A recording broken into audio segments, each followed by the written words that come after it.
আসসালামু আলাইকুম। অনেকদিন পর আজকে আবার বের হইতেছি। প্রায় 1 মাসের বেশি ধরে ভিডিও করা হয় না। আজকে গাড়ি নিয়ে বের হইতেছি বাড়ি থেকেই। সে আমার একটাই জায়গা, বাড়ি থেকে গাড়ি নিয়ে বের হই, একটু ঘুরি ঘাড়ি, আবার বাড়িতে ফেরত আসি।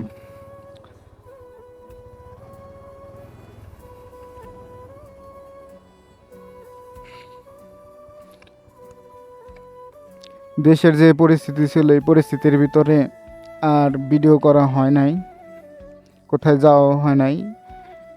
এর মধ্যে আপু অসুস্থ হয়েছিল দেখে একটু যশোর যাওয়া হয়েছিল।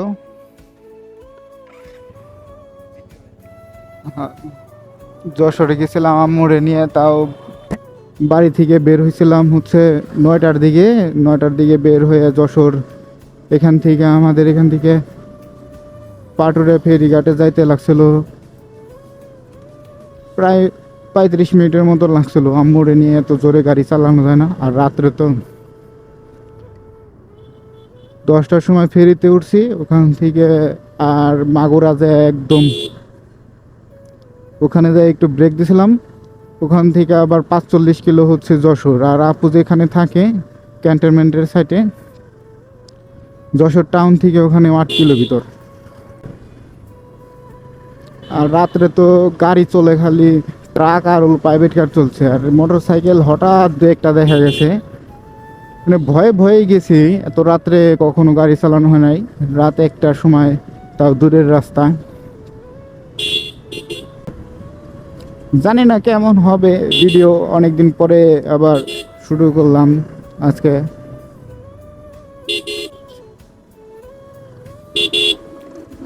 এদিক তো যাম না, কত দাম?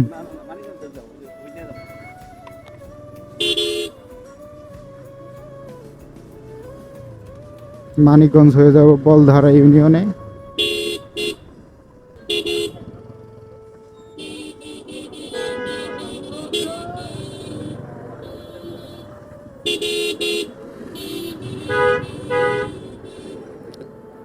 ঝিটকা বাজারের জ্যাম।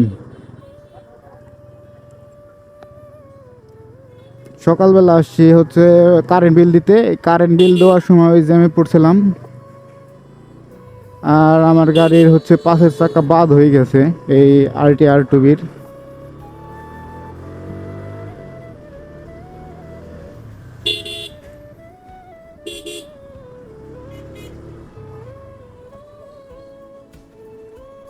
খারাপ লাগবো নাকি?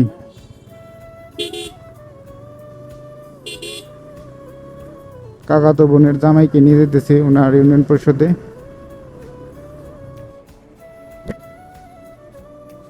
দেখা যায় নাকি গাড়ি যে হ্যান্ডেল কাঁপতেছে, পাশের চাকা হচ্ছে টিউমার হয়েছে 2 জায়গায়, মানে ফুলে গেছে পাশের চাকার টেম্পার নষ্ট হয়ে গেছে। যেদিন যশোর যায় ওই দিনকে এরকম সমস্যা ছিল না। যশোর যে 6 দিন গাড়ি বসা ছিল বাসার নিচে, 6 দিন পরে যখন বের করলাম আপুকে নিয়ে গেছিলাম হচ্ছে টাউনের ভিতরে, মানে যশোর টাউনের ভিতরে যখন যাই তখন দেখি গাড়ি কাঁপে। বাড়িতে আসার সময় দেখি একবারে ফুলে গেছে অনেক। এখন পাশের চাকায় হাওয়া রাখছি হচ্ছে 30, যেখানে 45 সর্বোচ্চ রাখা যায় ভালো, ওখানে আছে 30 রাখা হাওয়া। এরপরে গাড়ি চালাচ্ছি। টিউবলেস চাকায় এখনও এর জন্য লিক বা কোনো সমস্যা হয় নাই, না হলে বোঝা যেত যে গাড়ির চাকা ফালাই দিতে হইতো।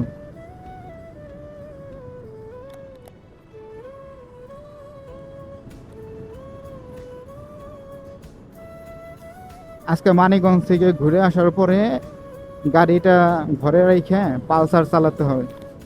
এটা এখন আপাতত পকেটে টাকা নাই, আম্মুর কাছে টাকা চাইছি। আম্মু যখন টাকা দেয় তখন টায়ারটা চেঞ্জ করে চালাতে হবে। একচোটে 2টা টায়ারই চেঞ্জ করে ফেলবো, সামনেরটা আরও 5,000-এর উপরে চালানো যাবে। আমার গাড়ি চলছে মোট হচ্ছে 22,000-এর কাছাকাছি। এখনই পাশের চাকা ফুলে গেছে, না গেলে পরে আরো চালান যাইতো।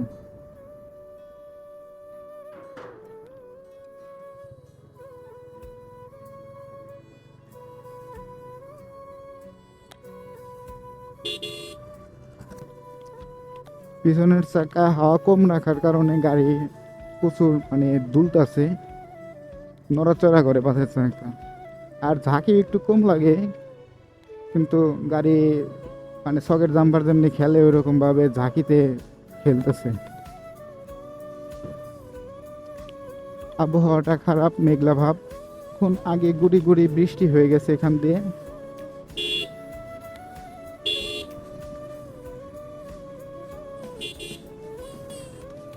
আমার এই গাড়িতে ভালো আমাকে মাইলেজ দিচ্ছে দেখে এই গাড়িটা আমি খুব যত্ন সহকারে চালাই। এই গাড়িতে কেউ বলবে না যে 42-43 করে মাইলেজ পাচ্ছি আমি এই রাফ ইউজ করেও। আর হাইওয়েতে 45 অনায়াসে মাইলেজ দেয় তো আমার এই গাড়িটা।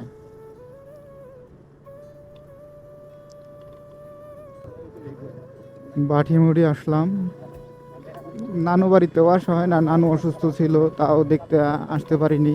আপু অসুস্থ দেখে ওখানে গেছি, আম্মুকে পাঠাইছি বিকালের দিকে, আম্মুকে পাঠাইছি। আর সন্ধ্যার সময় আম্মুকে ফোন দিয়ে আবার নিছি যে আপু অসুস্থ হয়ে গেছে। ভাই কার সাথে যিনি মানে কাকাতো বোনের জামাই তো দুলাভাই কার সাথে যিনি কথা বলতেছে ছাত্র জনতা নিয়ে। এটা তো ইতিহাসে লেখাই আছে যে যে কয়টা আন্দোলন করছে সব ছাত্ররা আন্দোলন করছে, ছাত্রদের মাধ্যমেই সব কিছু হয়েছে।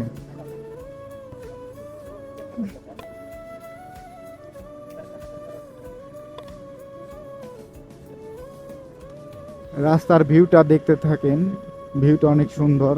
আর আমার কাছে এই রাস্তার এই সুন্দর দৃশ্যটুক ভালো লাগে। নবগ্রামে যাওয়ার আগে যে এই সুন্দর রাস্তাটুক, এটুক আমার কাছে খুবই ভালো লাগে। আন্দার মানিকের মোড় পার হয়ে এখন বেউথার দিকে যাচ্ছি। আগে অটোগুলাই বেশি চলতো আর মোটর সাইকেল, বড় বড় গাড়ি এখান থেকে যাইতো, অ্যাক্সিডেন্ট হইতো, অটো অ্যাক্সিডেন্ট হইতো বেশি এই রাস্তায়। এখন রাস্তাটা সুন্দর হওয়ার কারণে চারিদিকের পরিবেশটা সুন্দর হয়ে গেছে। সূর্যের আলো দেখা যাচ্ছে না, ক্যামেরায় কেমন আসবে তা জানি না, কিন্তু আকাশটা মেঘলা দেখে পরিস্থিতিটাও কেমন মানে চারিদিকটা থমকে গেছে সেরকম লাগতেছে।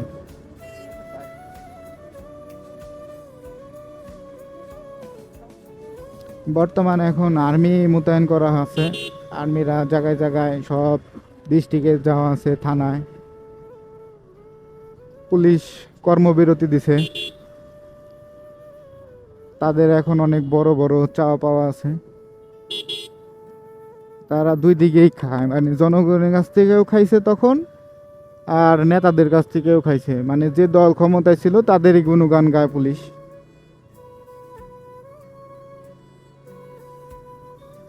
এগুলো সব ছাত্ররা পরিষ্কার করে রেখে দিচ্ছে এখান দিয়ে, ভালো হয়েছে। সামনে এই যে একটা ট্যাঙ্ক আছে, দুইটা ট্যাঙ্ক, এটা হলো সার্কিট হাউস।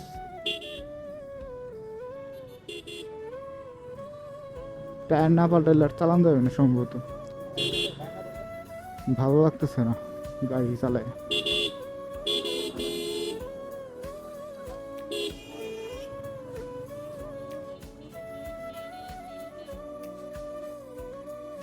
একজন রাখছে কেমবা, ওটা রাখছে কেমবা। তোমরা রাস্তার মধ্যে কি শুরু করছাও? গার্লস স্কুলের সামনে মানে কোর্টের ওই গেটের সামনে একটা অটো পাশে লাগাই দিছে, আর একটা সামনে থেকে ঘুরাইতেছে, দেখতেছে যে হরেন দিয়ে ঢুকলাম, মানে মেজাজটাই খারাপ করে দিছিল ওখানে।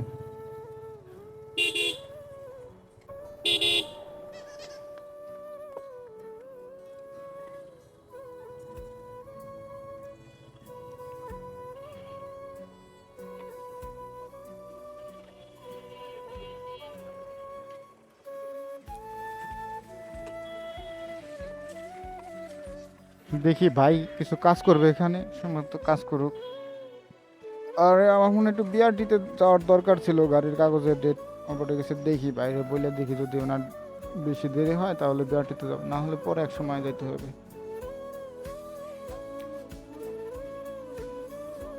পরিশোধের জন্য সার্টিফিকেট আর ওই বইগুলো নিতেছে তো ভাই, এর জন্য ওখানে দাঁড়াইছিল। আর এখন আছি মানিকগঞ্জ দুধ বাজার, এই 5টা জরিনা কলেজের সামনে দিয়ে চলে যাব। সিঙ্গারের রুটে উঠে গেলাম, আর গাড়ি চালাচ্ছি হলো 30-35-এ। অটোগুলো আমার ওভারটেক করে যায়। মোটরসাইকেল লোড হয়েছে, আমি আমার কাকাতো বোনের জামাই, আবার তার উপরে আবার 50টা বই লোড হয়ে গেছে অনেক।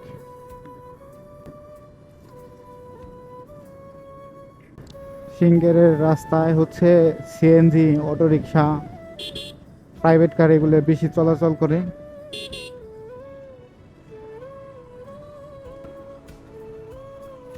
পালোরা বাজারের মোড়ে এসে গেলাম।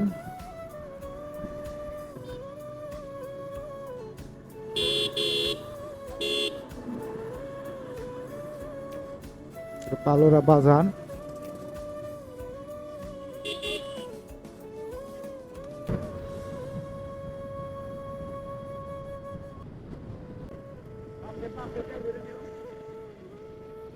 মিতরা আসলাম। মাঝে মধ্যে মিতরা ইমন মামার সাথে আসা হইতো, এখন আর সেরকম ভাবে ঘোরা হয় না কোথাও, এদিকে আসাও হয় না।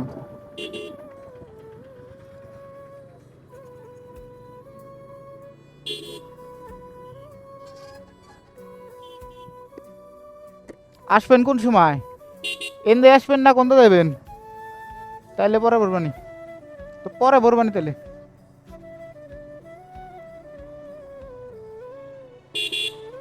ভাই কইতেছে এখান থেকে গাড়িতে তেল ভরে নিতে, আমি বললাম তাহলে যাওয়ার সময় ভরে নিয়ে যাবো না, তাই ভালো হবে না।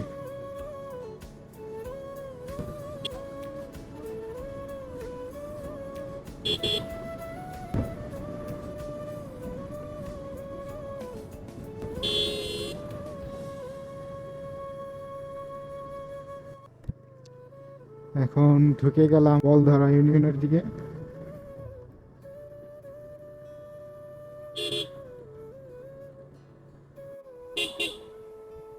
গ্রামীণ পরিবেশের রাস্তার পাশে পাট নিচ্ছে।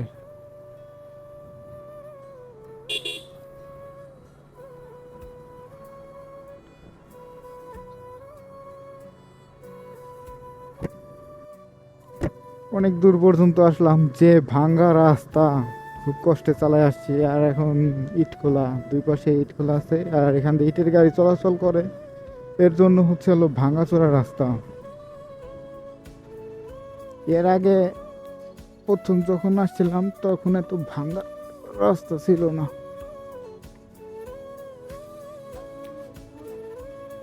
মানে আস্তে আস্তে দিন যাচ্ছে আর হলো গাড়ি ঘোড়া বেশি চলাচল করছে, তখন রাস্তাগুলো ভেঙে যায় বেশি।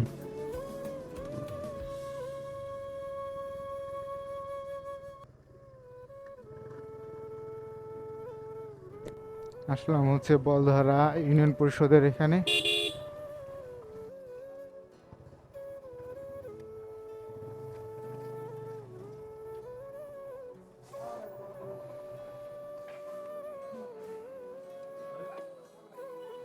ইউনিয়ন পরিষদ।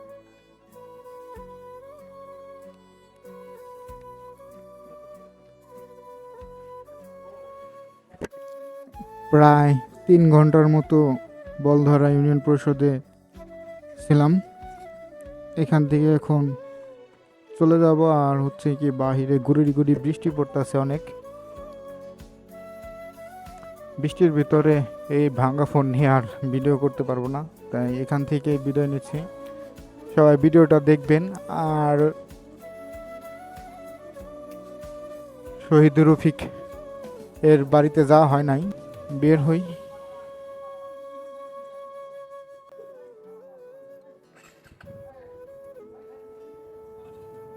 বিসমিল্লাহ।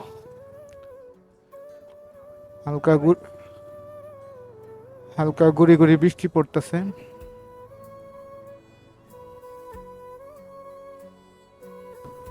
ভিডিওর ভিতরে কথাবার্তা ভুল ত্রুটি হয়ে থাকলে ক্ষমার দৃষ্টিতে দেখবেন। বৃষ্টি পড়তেছে, এই বৃষ্টির মধ্যে আর ফোন বাহিরে রাখবো না। এখন চলে যাব বাড়ির দিকে, বাড়িতে চলে যাব, এর জন্য আর ভিডিও না করলাম। ভিডিওটা আশা করি দেখবেন, ভুল ত্রুটি হয়ে থাকলে ক্ষমার দৃষ্টিতে দেখবেন। সবাই ভালো থাকবেন, আল্লাহ হাফেজ।